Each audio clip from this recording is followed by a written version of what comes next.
Solemnity of the Holy Trinity. Gospel reading is taken from the Gospel of St. Matthew verses 28, 16 to 20. Jesus commissions his disciples. The 11 disciples went to Galilee to the mountain to which Jesus had ordered them. When they all saw him, they worshipped, but they doubted. Then Jesus approached and said to them, "All power in heaven and on earth has been given to me.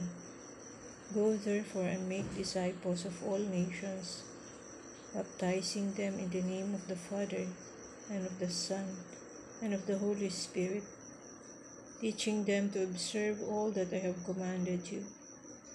And behold, I am with you always until the end of the age." The Gospel of the Lord. Praise to you, Lord Jesus Christ. Please like and subscribe.